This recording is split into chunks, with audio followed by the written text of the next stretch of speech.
Hi friends, welcome to Bootstrap Telugu ట్యుటోరియల్కు స్వాగతం. ఓకేనా, ఈరోజు టాపిక్ వచ్చేసి బూస్ట్రాప్ 4 గురించి చెప్తున్నాను. సో ఇది ఇంట్రడక్షన్ చెప్తున్నాను.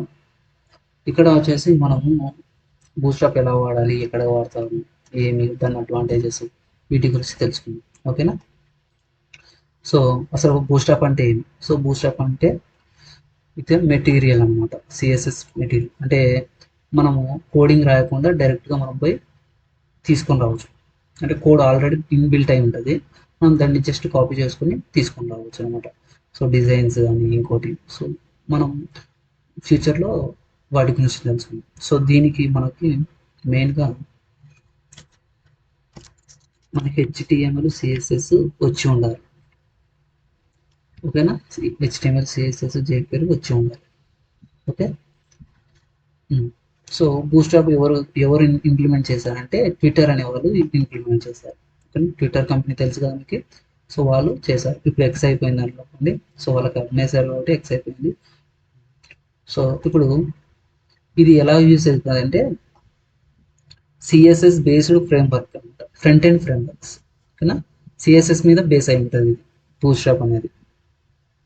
ఓకే, మీకు సిఎస్ఎస్ వచ్చి ఉండాలి. సో నేను క్లాసెస్ చెప్పాను, మీరు పోయి అక్కడ కావాలంటే నేను ప్లేలిస్ట్ లింక్ ఇస్తాను, మీరు నేర్చుకోండి. ఓకే, ఇది faster and easier web development. అంటే ఫాస్ట్ ఉంటుంది అండ్ ఈజీ. వెబ్ డెవలప్మెంట్కి చాలా ఈజీ అనమాట ఇది, ఈ బూస్ట్రాప్ అనేది. Next, easy create responsive web layouts. Responsive web layouts అంటే చెప్తాను కదండి. మనకి మొబైల్లో ఓపెన్ చేసిన, ల్యాప్టాప్లో ఓపెన్ చేసిన రెస్పాన్సివ్నెస్ బాగుండాలి. లేదంటే మనకి ఎర్రర్ వస్తుంది. అంటే మీకు రెస్పాన్సివ్నెస్ అంటే ఎలా అంటే నేను చెప్తాను. అది రెస్పాన్సివ్నెస్ బాగుండాలి. వెబ్ లేఅవుట్స్ అనమాట. మొబైల్లో చూస్తే ఒక రకం కనపడ, మొబైల్లో ఒక రకం ఉంటుంది, మామూలుగా మన వెబ్సైట్లో ఒక రకం ఉంటుంది. కావాలంటే మీరు ఏదైనా అప్లై చేసేటప్పుడు చూడండి, వెబ్సైట్లోనే అప్లై చేస్తారు. మొబైల్లో అప్లై చేస్తే మనకి సరిగా రాదనమాట. ఓకేనా, దానికి దీనికి చాలా డిఫరెన్స్ ఉంటుంది. అంటే దాన్ని రెస్పాన్సివ్ అంటారు. సో ఇక్కడ ఎలా ఉంటుందో అక్కడ కూడా కొంచెం డిఫరెన్స్ ఉంటుంది, అది కూడా మనం చూసుకోవాలి. సో వీటి లేఅవుట్ అంటే దాని యొక్క లేఅవుట్ అనమాట. టైపోగ్రఫీ, సో ఫాంట్, ఇవి నావిగేషన్ మెను. నావిగేషన్ మెను అంటే హోము, అబౌట్, కాంటాక్టర్స్, వాటి గురించి. ఫామ్ లేఅవుట్స్ అంటే ఫామ్స్ మీకు చూసింటారు, name, father name, age, buttons. Buttons మీరు చూసింటారు, సేవ్, క్యాన్సిల్ బటన్స్ చూసింటారు. సో వాటి గురించి కూడా మనం ఇక్కడ చూస్తాం అనమాట. తర్వాత పేజినేషన్ అంటే మనకి అది ఒకటి. సో ఐకాన్ ఫాంట్స్ కూడా మనం చూస్తాం. రెస్పాన్సివ్నెస్ కూడా మనం తెలుసుకున్నాం. రెస్పాన్సివ్నెస్ అంటే చెప్పాను కదా ఇందాక, అది. ఓకే, సో ఇప్పుడు మనం ఇది ఒక వెబ్సైట్.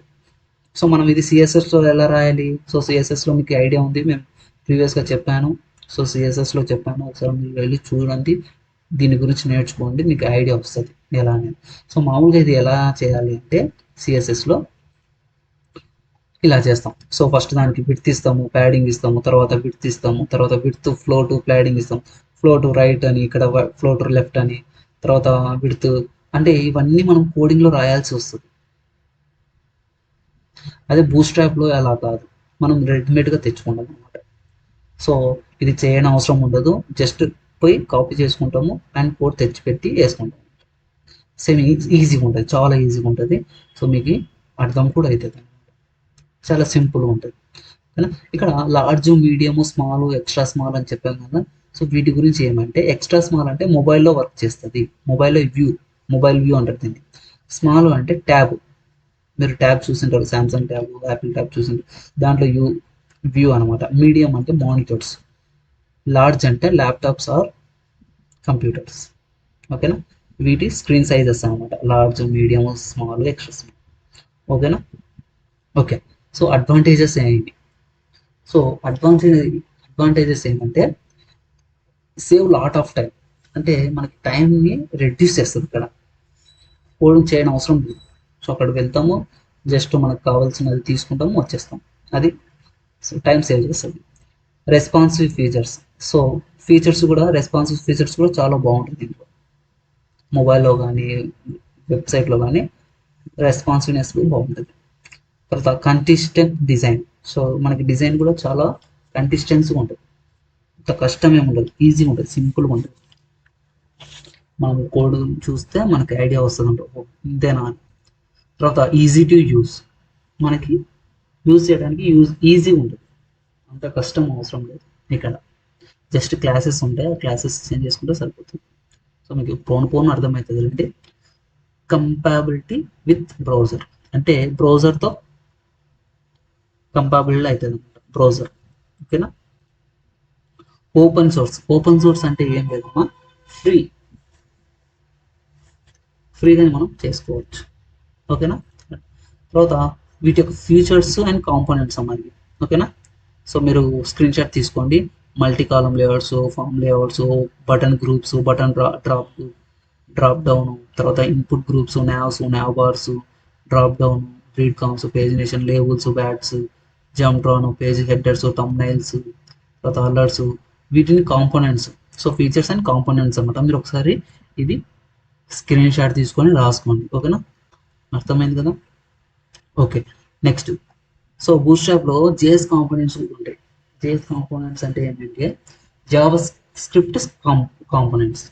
సో జేఎస్ అంటే జావా స్క్రిప్ట్ కాంపోనెంట్స్ అంటారు. అవి ఏమంటే modal box, drop down, scroll scroll spy and tab, tool tip, pop over, తర్వాత alert, collapse, carousel, effects. So వీటి జేఎస్ కాంపోనెంట్స్ అంటారు. అలాగే జేక్వేర్ ప్లగిన్స్లో కూడా యూజ్ చేస్తారు వీటిని. ఇప్పుడు బూట్స్ట్రాప్ 3కి 4కి డిఫరెన్స్ ఏమంటే ఫ్లెక్స్ బాక్స్ లేఅవుట్ సో 4లో ఉంటుంది. తర్వాత న్యూ కాంపోనెంట్స్. సో 3తో పోలిస్తే 4లో కొన్ని న్యూ కాంపోనెంట్స్ వస్తాయి. ఫాస్టర్, అంటే దీంతో పోలిస్తే ఇది ఫాస్ట్ అనమాట. Next more responsiveness. Okay, compatibility. So support all major browsers, అంటే ఇప్పుడు క్రోమ్ ఉన్నాయి కదా, సో వాటి అన్నిట్లో మనకి సపోర్ట్ చేస్తుంది.